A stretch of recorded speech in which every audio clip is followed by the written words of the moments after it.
while we were travelling in our recent journey to Burma, there was a metaphor, maybe a little bit cliched, to define our spiritual experience as the flour, the yeast and the water, the dough and the bread. And it really is a very good metaphor for us in relation to our spiritual awareness and our spiritual path. Because when we look at the flour, we know that it's been the grain, it's been reaped, it's been milled, it's been ground to become that flour of maybe spiritual awareness, or something that precipitates us on the spiritual path.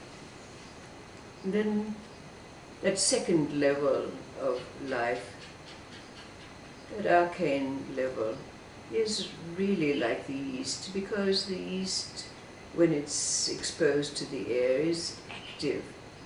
And we know that our dreams and our intuitions have a very active part in our life, even when we think we're unaware.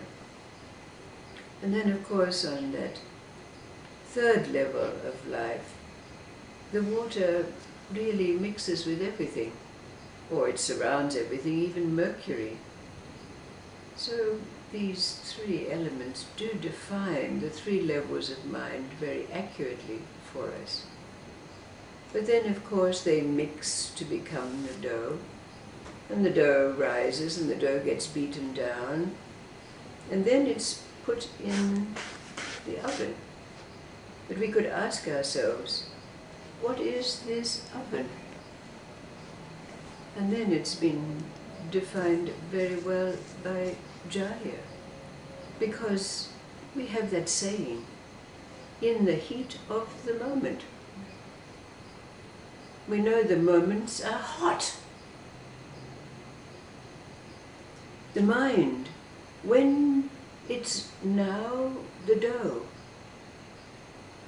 it's confined to a now, to an intense experience of what's happening immediately, the moment. So the heat of the moment is very accurate for us now. We can call this the oven. But what is this place we find ourselves when the dough is in the oven? Life is still going on, but the mind is combined and confined to a now. And that's what we've been exploring over these last days. What is this place? Where are we?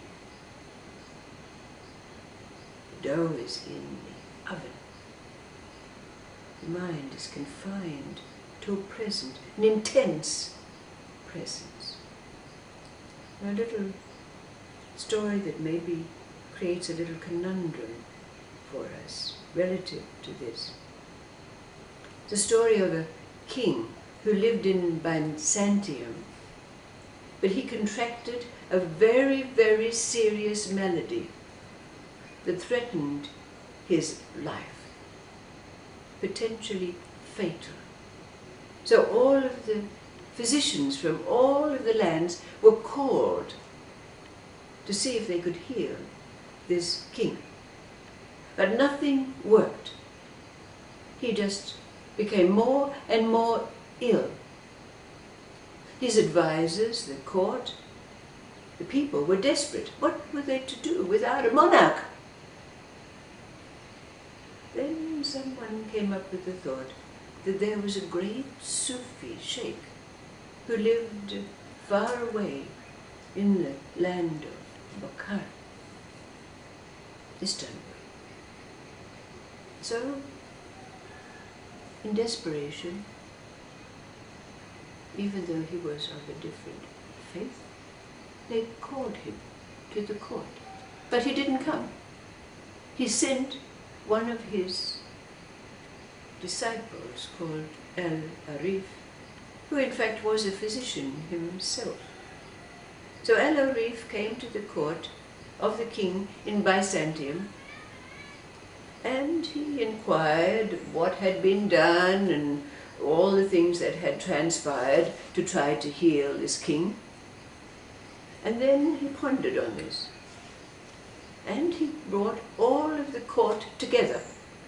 And he said, well, the thing that will cure your king is faith. Oh, said all the advisors, the king had faith and it hasn't worked. Well, said El-Arif, the alternative cure is something that I hardly dare even speak of to you. But the advisors placated and cajoled and threatened, until finally El-Arif said, well, the only cure for your king is to take several hundred children under the age of 7 years old, kill them, and give the blood of these children to, well, you can imagine what happened in the court.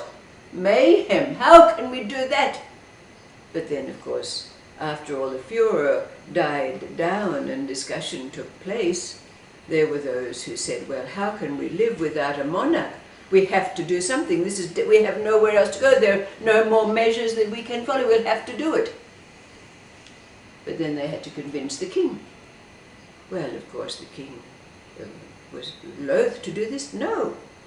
But then his advisors put upon him, what are we going to do without you? This kingdom will fall into disrepair and anarchy without you. You have to do it. So finally, the king agreed. And criers went out into the streets to say that children had to be gathered, to be sacrificed for the life of the king. Well, of course, you can imagine.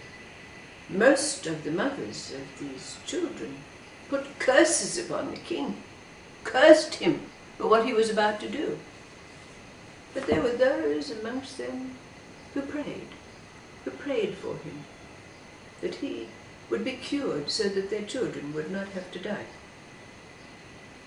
But in any event, the king himself was tortured by the thought, tortured to the degree he couldn't sleep. Every waking moment of day and night, he labored over this, until finally he gathered his court together and he said, I would rather die than allow the buds that will be the flowers of the future destroyed.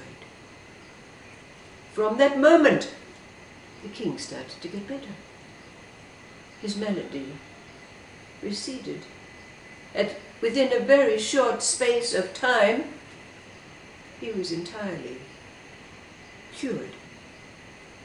Now, of course, in the court there were great discussions and debates about what it was that brought about this cure, as one can imagine.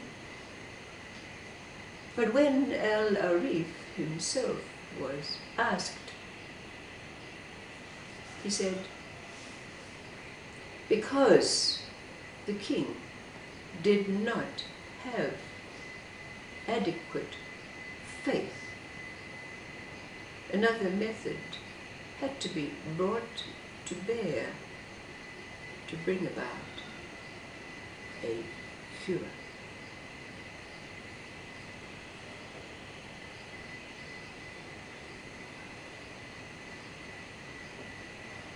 What arises for you out of this story? Remembering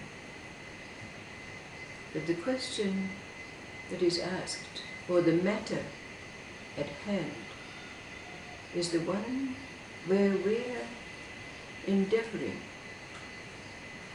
to know, understand, feel comfortable, accept, know, what is this place we find ourselves in? in the mind, the three levels of existence are now confined, for the sake of our moments of discussion, in the oven of the presence, immediacy. What's the meaning of this story for you?